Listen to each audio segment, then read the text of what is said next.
할렐루야. 오늘도 주님 안에서 평안하시고 성령 충만하시기를 주님의 이름으로 축복을 드립니다. 제가 예전 부교육자 사역을 하면서 섬기던 교회 노숙자분들이 굉장히 많이 찾아왔습니다.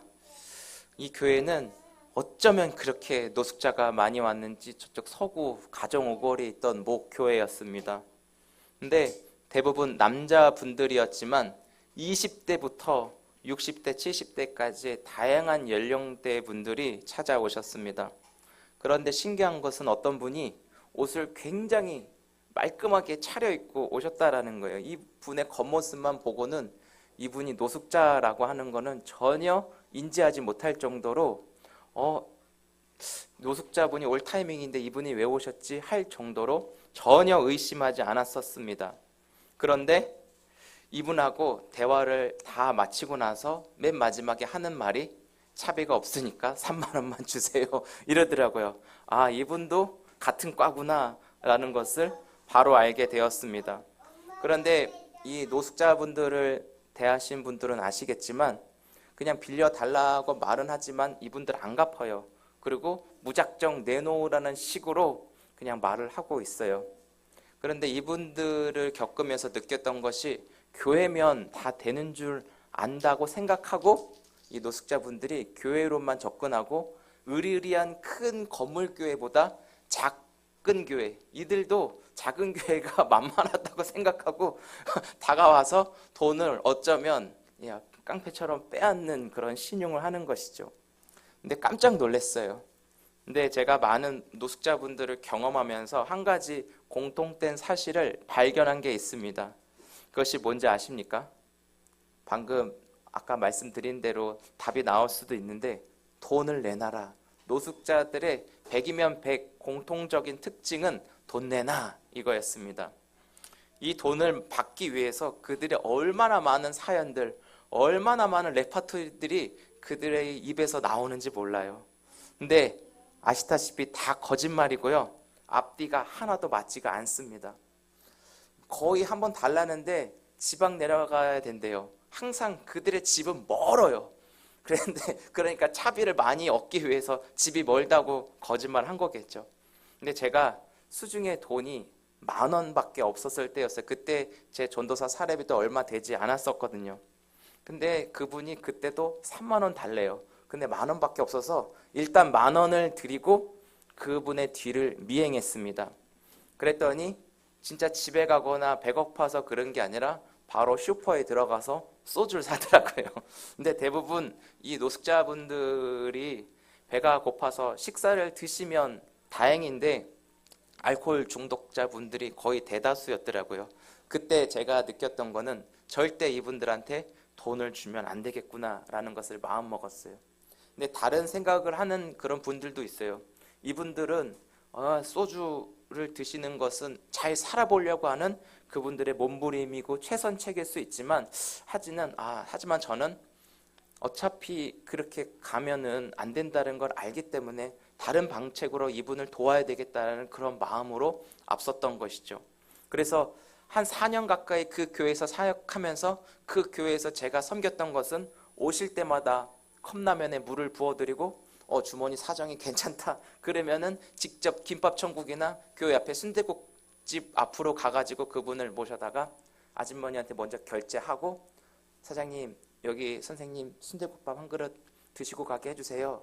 이렇게 하면서 이분을 잘 섬겼던 것 같아요. 근데 제가 이 노숙자분을 만나면서 제 역할은 이분한테 김밥, 컵라면, 순대 이런 거 사드리는 역할이 아니잖아요.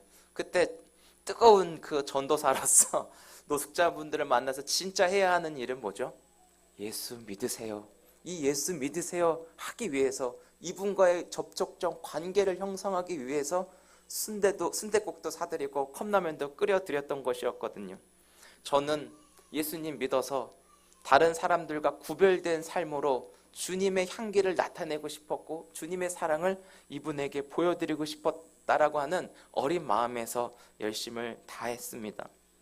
그래서 만약에 예수님이 아니었다면 굉장히 더럽고 냄새하고 불쾌하고 예의 없고 무례 없는 그런 사람들이거든요. 성격이 괴팍하고 욕도 엄청 들었어요. 제 돈과 시간을 들여가면서까지 이분들한테 끼니를 대접했을까 싶었는데 놀라운 사실이 뭔지 아십니까? 정말 이분들을 4년 가까이 그 교회에서 대하면서 그 주변에 교회 사람이 아무도 없었어요. 일단은 항상 만나는 사람이 저였다라는 것이죠. 제가 이분들에게 대화를 하면서 단도직입적으로 얘기했어요. 왜 그렇게 사세요? 예수 믿고 구원받으세요. 20대 그 청년한테는 제가 쌍욕까지 하면서 안 돼 이 자식아 막 이러면서 그들이 쓰는 언어로 같이 대응을 하기도 했었습니다. 절대 포기하시면 안 됩니다. 선생님, 예수님 믿고 새로운 삶 살아보세요. 예수님이 선생님 위해서 십자가에 내어 죽으시고 예수의 생명을 선생님 당신에게 주었는데 왜 이야기를 안 듣고 선생님 마음대로 사십니까? 막 전도하고 복음 전했습니다. 예수님이 끝까지 함께하며 선생님 인생 책임지십니다. 예수님 믿으시겠습니까? 그런데 그분들이 어떻게 반응하는 줄 아십니까? 그럼요, 믿어야죠. 입으로 말은 해요. 그러면 영접 기도합시다. 그래서 영접 기도를 하는데 그땐 몰랐어요. 눈을 감고 있는데 기도하는 순간 도망쳐버린 거예요. 복음을 전하니까 그 다음부터는 안 와요. 그 다음부터 제가 발견한 게 있어요. 교회에 들어오는 노숙자 퇴치법은 복음 전하면 그 다음부터 노숙자들 안 온다. 그게 그냥 전하면서 알게 되니까 좀 씁쓸하고 마음 아픈 사실이에요. 근데 너무 좀 안타까웠죠. 복음을 전하는 기간이라기 하기보단 복음을 들어야 하는 것이 교회이고 복음을 통해서 관계 맺고 하나님 나라를 이루는 시작점이 교회인데 그 교회에서 복음을 듣는 노숙자가 그 다음부터 발길을 끊는다? 너무 마음이 아프더라고요. 그 다음부터 진짜 그분이 안 와요. 그분들도 노숙자 그 네트워크가 있나 봐요. 이 교회는 가면 이런 일이 벌이니까 이 교회는 피해서 딴 데로 돌아다녀. 그렇게 소문이 났는지 그 다음부터는 만날 수가 없었어요. 그리고 나서 저도 사임을 했거든요. 근데 저 고성현이라는 사람을 하나님이 구원해 주셔서 하나님의 자녀로 삼아주시는 그 하나님의 사랑, 저 노숙자 한 사람을 받아들이는 것, 즉 믿게 하는 것이 절대로 사람의 힘으로 되는 것이 아니구나. 그때 깨달았습니다. 내가 구원받은 것은 전적인 하나님의 은혜이고 하나님의 뜻 안에서 이루어진 일이고 예수 믿는다는 그 자체가 기적 중에 기적이라는 것, 하나님이 주신 최고의 선물이 예수를 믿는 것이구나. 오늘 저에게 알게 해주셨습니다. 그 노숙자를 보면서 예수님 믿는다는 그 자체가 바로 하나님께서 저와 여러분들을 얼마나 사랑하신다는지 그 사랑이 예수 믿음으로 그냥 그대로 드러났다라는 것, 여러분도 믿으십니까? 예수님 믿으심으로 인해서 하나님의 사랑이 계속적으로 공급이 일시적인 게 아니라 영원 무궁토록 하나님의 사랑, 우리의 필요를 날마다 채우고 입히시고 먹이시고 이끄신다라는 거, 여러분 그거 충분히 누리시기를 주의 이름으로 축복합니다. 동시에 저 노숙자분이 노숙자 신분으로 평생 살아가는 것이 제 눈에는 너무 불쌍하게 여겨졌습니다. 제 돈과 시간, 제한적이지만 에너지를 써가면서 예수를 전하였는데 예수를 믿지 않는 것이 안타깝고 불쌍하다라는 그런 마음이 너무나도 많이 들었다라는 것이죠. 오늘 말씀 보니까 예수님 당시에도 사람들이 예수님을 직접 보았어요. 우리처럼 성경으로 예수님을 본 게 아니라 얼굴과 얼굴, 육체와 육체로 예수님을 보았다라고 하는 것이죠. 근데 예수님을 믿지 못하는 사람들이 너무 많다라고 예수님의 입에서도 그 얘기가 나왔다라는 거예요. 그런데 왜 예수님을 믿지 않냐? 그 말씀을 보니까 그들이 배가 불렀기 때문에 예수를 믿지 않는다라고 예수님이 말씀해요. 지금 나를 배부르게 하는 사람이 있다면 이들은 그 사람 편에 서게 되는 것이죠. 그냥 잘해주는 사람, 내 필요를 채워주는 그런 사람에게 왔다 갔다 옮겨가면서 여기 붙었다 저기 붙었다, 어쩌면 얍삽스러운 그런 사람들의 모습일 것입니다. 그냥 자신들이 배부르게 하는 자가 누구인가 관심이 없고 내 배만 부르면 된다라는 것이죠. 이런 사람들을 통해서 여러분 무엇이라고 부르는지 아십니까? 이런 사람들을 자기 중심적인 성향이 굉장히 강한 사람이라고 불려지는 거예요. 이런 사람들을 향해서 삶의 기준이 그냥 그저 나 자신이기 때문입니다. 여러분 자기중심적인 사람이 얼마나 스스로가 엄청난 죄인이라고 밝히면서 살아가는지 아십니까? 무조건 내 욕구가 채워지기 전에는 하나님과의 관계가 끊어진 상태에서 다른 사람들의 것을 빼앗아서 내 것으로 채워야지만 내가 살아갈 수 있는 사람들이 자기중심적인 사람들이라는 거예요. 내 기분이 나쁘면 어떤지 아십니까? 내 기분 탓을 다른 사람들에게 돌린다라는 거예요. 너가 내 기분을 나쁘게 여겼다라고 하면서 폭발되는 것이죠. 그래서 싸움이 일어나고 누가 하나 상처가 나고 심지어 위험한 상황으로는 무서운 일이 바로 죽음까지도 일어날 수 있는 그 사대가 바로 자기중심적인 성향을 가진 사람들 사이에서 일어나는 일들이에요. 오늘날 뉴스에 나오는 사건 사고들이 다 자기중심적인 성향을 가진 사람들이 부딪히다가 나타난 결과들이죠. 한마디로 내 인생의 주인은 나고 내가 나를 지켜야 하기 때문에 그 사람들은 늘 배가 고픈 것이죠. 여러분 배고프십니까? 배부르십니까? 내 모습을 한번 살펴보세요. 어쩌면 이것을 예수님 말씀하신 27절에 썩은 양식을 위하여 일하지 말라 하신 그 말씀입니다. 그렇다면 이 말씀을 들은 저와 여러분들은 어떻게 살아야 할까요? 예수님은 하나님의 일을 하면서 살라고 오늘 우리에게 말씀하고 있는데 그 일이 무엇인가요? 우리 한번 29절 말씀 같이 한번 읽어보겠습니다. 29절 화면을 보면서 시작. 예수께서 대답하여 이르시되 하나님께서 보내신 이를 믿는 것이 하나님의 일이니라 하시니. 아멘. 하나님께서 보내신 이를 믿는 것이 하나님의 일을 한다. 즉 하나님께서 보내신 이가 누구죠? 예수님이시지 않습니까? 예수를 믿는 게 곧 이 땅에서 우리가 살아가는 일이라고 말씀하고 있는 거예요. 요한복음은 계속 이 예수님을 믿는다? 이것을 무엇과 연결시키냐면 영생이라는 단어와 연결을 시킵니다. 즉 믿음은, 예수님을 믿는다라고 하는 것은 그저 교회를 잘 다니고 교회 생활 열심히 하는 것을 믿음이라고 하는 것이 아니라 내 존재, 내 생명의 근원, 유일한 근원, 내 생명의 창조자, 내 생명의 주인 되신 예수님과 연결시키는 유일한 방법이 바로 믿음이라고 하는 것이죠. 그래서 믿음이 너무 중요한 거예요.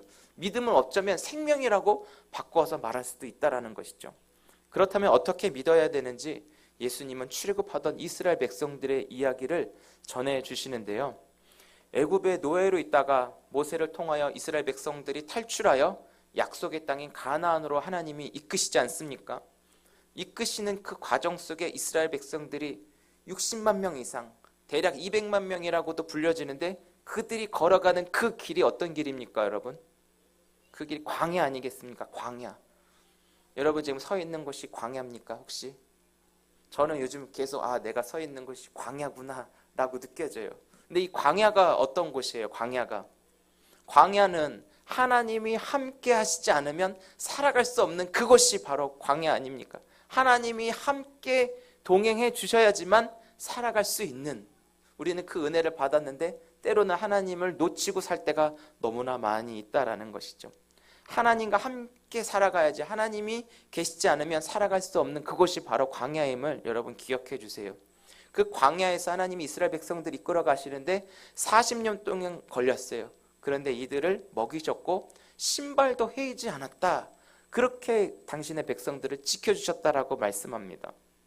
그런데 이스라엘 백성들이 출애굽에서 그 노예 신분이었지 않습니까? 근데 거기서 탈출했는데 엄청 잘 먹었나 봐요. 그렇게 탈출해서 나왔는데 음식은 싸가지고 갈 수가 없었던 거예요. 짐이 워낙 많으니까 그 음식까지 싸가지고 갈 수가 없었죠.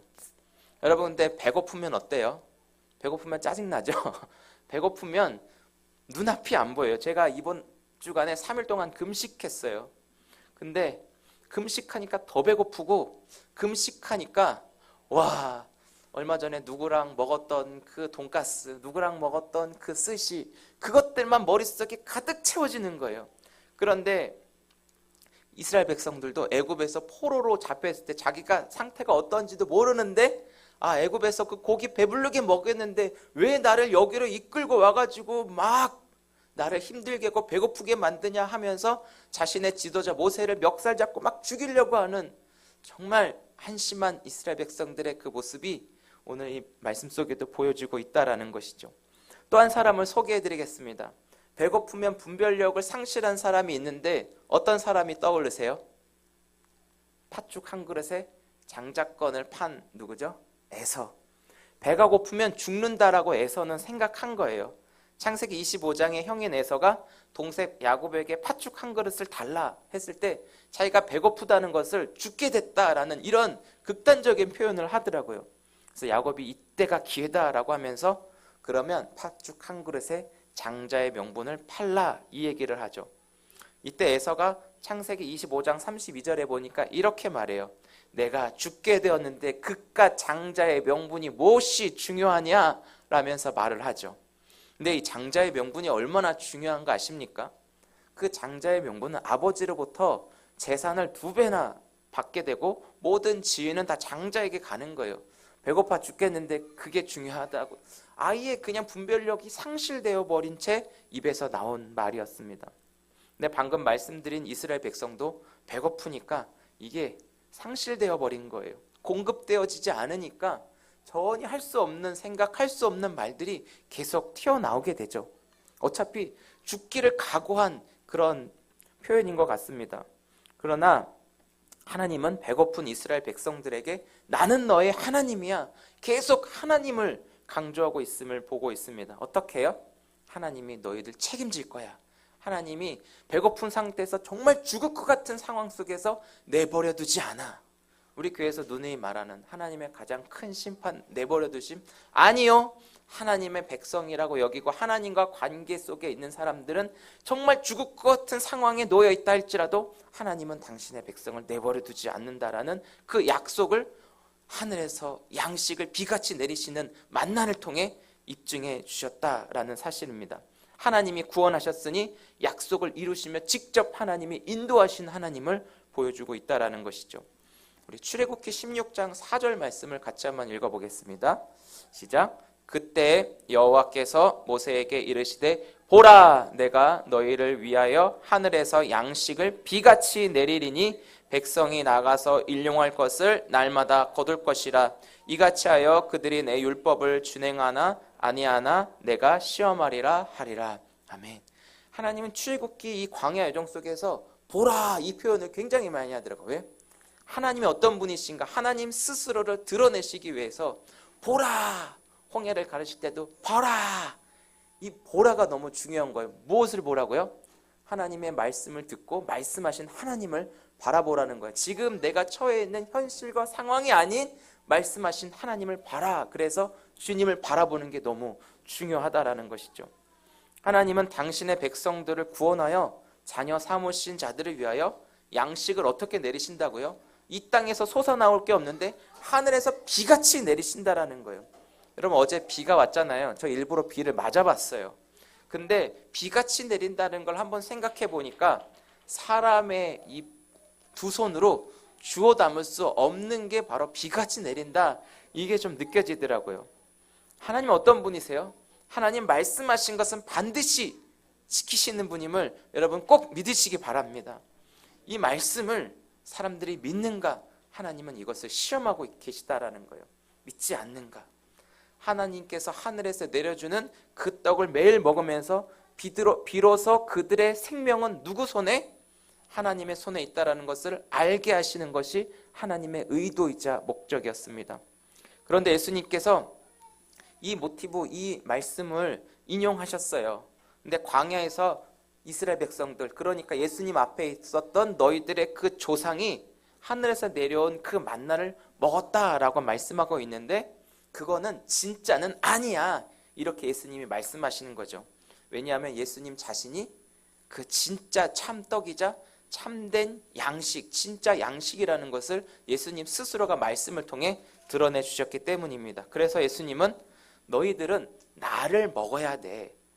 그 예수님이신 말씀, 그게 생명의 떡이라고 불려지는데 이 말씀이 너무 중요하다라는 것이죠. 35절 말씀도 한번 같이 읽어보실 텐데 이 말씀 그냥 읽지 마시고요. 이 말씀이 내 안에서 실제적으로 이루어지도록 간절하게 기도하는 마음으로 35절을 천천히 한번 읽어보겠습니다. 저 색깔 있는 글씨를 좀 주목해서 읽어주세요. 시작. 예수께서 이르시되 나는 생명의 떡이니 내게 오는 자는 결코 줄이지 아니할 터이요 나를 믿는 자는 영원히 목마르지 아니하리라. 아멘. 차별이 없는 거예요. 하나님께서 비같이 내린다라고 했을 때 하늘에서 내려왔다, 그 표현이 맞잖아요. 근데 누구는 가능하고 누구는 안 돼가 아니라는 거예요. 하늘에서 내려오는 그 비도 모든 사람들이 다 누리잖아요. 같은 의미인 것 같아요.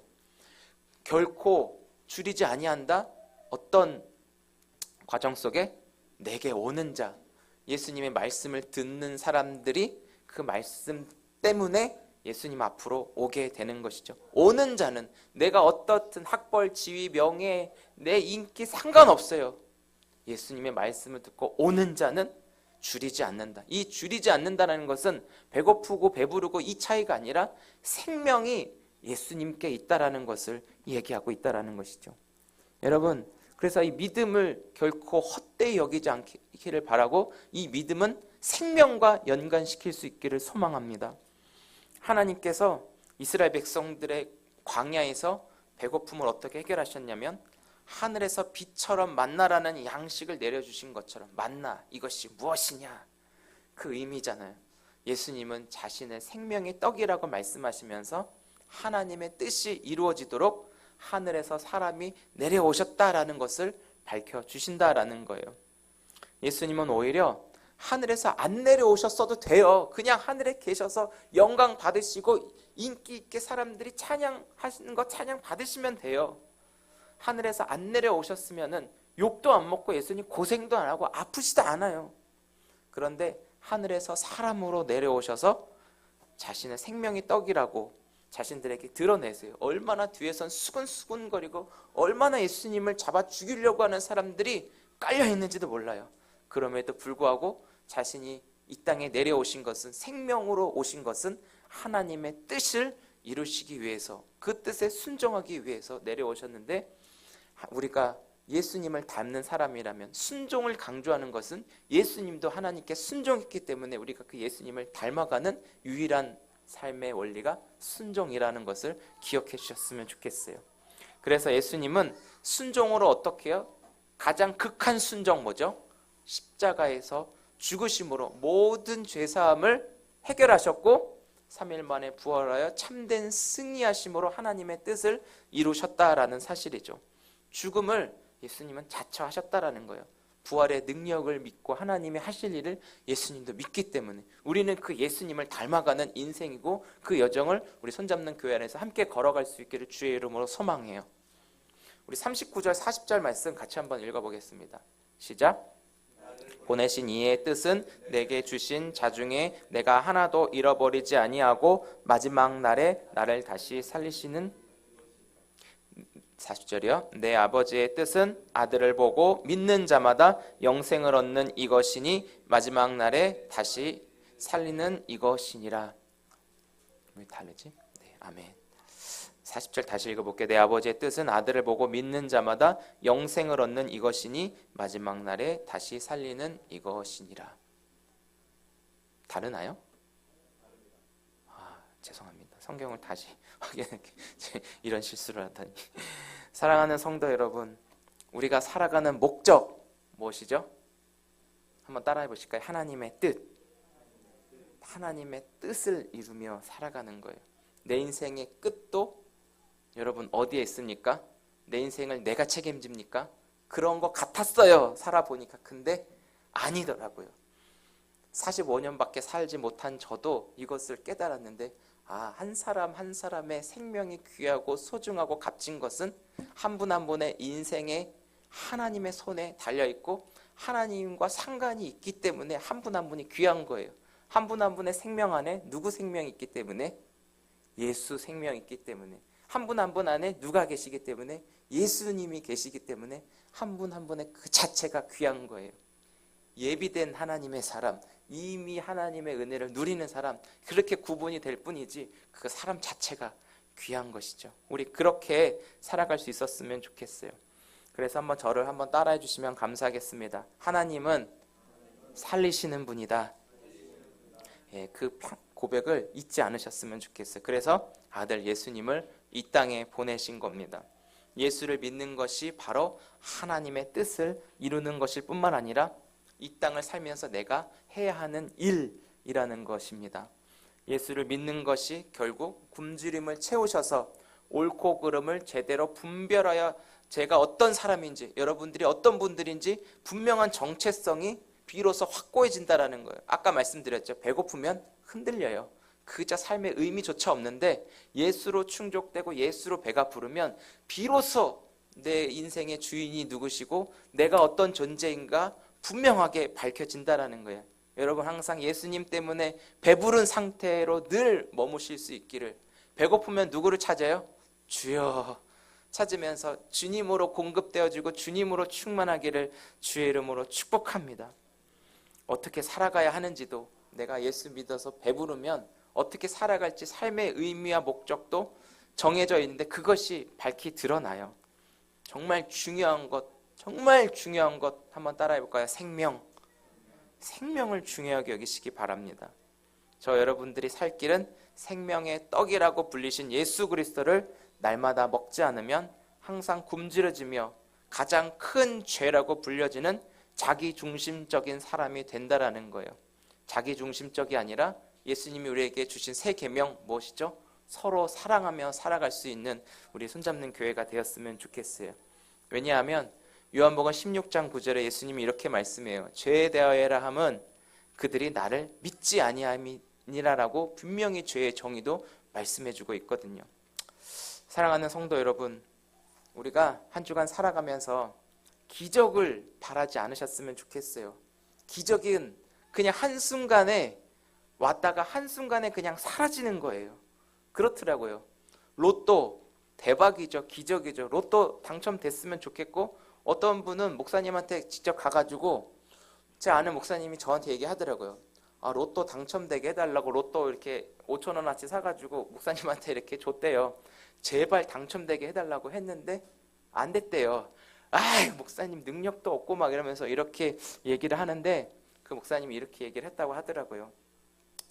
로또 당첨되면 성도님이 저한테 왔겠고 하나님 앞에 왔겠습니까? 로또가 당첨이 되는 그 순간 사람들의 이야기를 들어보니까 그들의 삶은 그냥 나락으로 직행버스 타고 가는 것이라고, 로또에 당첨된 사람들이 다 그렇다라는 것을 보게 되었어요. 로또 한 번의 대박 인생 너무 좋죠. 그러나 그 순간이라고 다들 고백합니다. 우리는 기적을 충분히 이루실 수 있고 기적 자체를 손에 쥐었다 폈다 하실 수 있는 그 예수님을 믿는다면, 예수님을 믿는 그 자체가 기적이고 그 기적을 누리면서 진짜 살아갈 수 있는 놀라운 능력을 지니며 살아가는 사람이라는 것을 기억하셨으면 좋겠어요. 전도서를 보니까 모든 것이 헛되고 다 헛되대요. 그러나 오늘 주어진 일상을 사랑하는 아내와 사랑하는 가족과 함께 먹고 마시면서 오늘 하루가 행복하고 즐거우면 그게 하나님이 주신 삶의 이유와 목적이라고 말씀하더라고요. 사람은 때가 되면 다 죽습니다. 그러나 39절에 보니까 마지막 때 살리심을 받는데요. 예수님이 부활하셨지 않습니까? 부활의 능력을 믿는 자 모두에게 부활의 능력으로 죽었다가 다시 살아나는 그 능력, 기적보다 더 큰 죽었다가 살아나는 그 능력까지 예수를 믿는 그 믿음만으로 얻어 하나님의 품 안에 온전히 거하는 저 여러분이 되어지는 것이 더 중요하지 않겠습니까? 마지막 날 예수님처럼 살아나는 기적이 진짜 우리가 믿음을 통하여서 누릴 수 있는 특권이라고 하는 거예요. 예수님은 이 땅에 오신 이유가 아까 말씀드린 대로 하나님의 뜻을 이루기 위하시라고 말씀하셨어요. 그 뜻은 이 자리에 계신 저와 여러분 한 분 한 분을 포기하지 않는 하나님의 사람을 찾기 위하여 예수님은 이 땅에 오셔서 직접 한 사람 한 사람을 찾아오셨다라는 것이죠. 그 사람들이 저와 여러분들이 되어지기를 주의 이름으로 소망합니다. 예수님이 오신 그날이 바로 성탄절입니다. 성탄의 주인은 바로 예수 그리스도이신데, 그분이 저와 여러분들을 살리시고 먹이시고 입히시면서 영원한 하나님의 나라, 거기로 이끄시러 가기 위해 하나님의 사람으로 우리 가운데 오셨다라는 것. 오신 게 중요해. 우리는 갈 수 없지만 그분이 오셨기에 내가 그분께 갈 수 있다라는 것. 저와 여러분들이 이 선물을 받은 자들인데 무엇으로만 가능하다고요? 기적보다 무엇이라고 여러분들의 입술로 고백해 볼까요? 기적보다 믿음. 믿음으로만 가능합니다. 지금 삶이 어렵고 힘들고 아프고 괴롭고 슬픈 현실 속에 노인분들도 계시죠?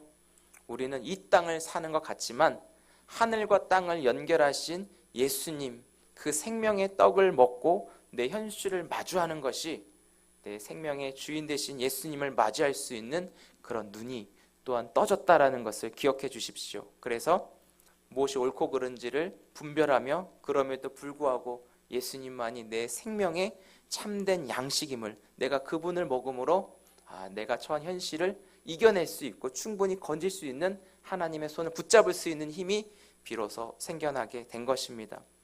그래서 예수님만으로 만족할 수 있는 손잡는 교회 모든 가족들 될 수 있기를 주의 이름으로 축복하고요.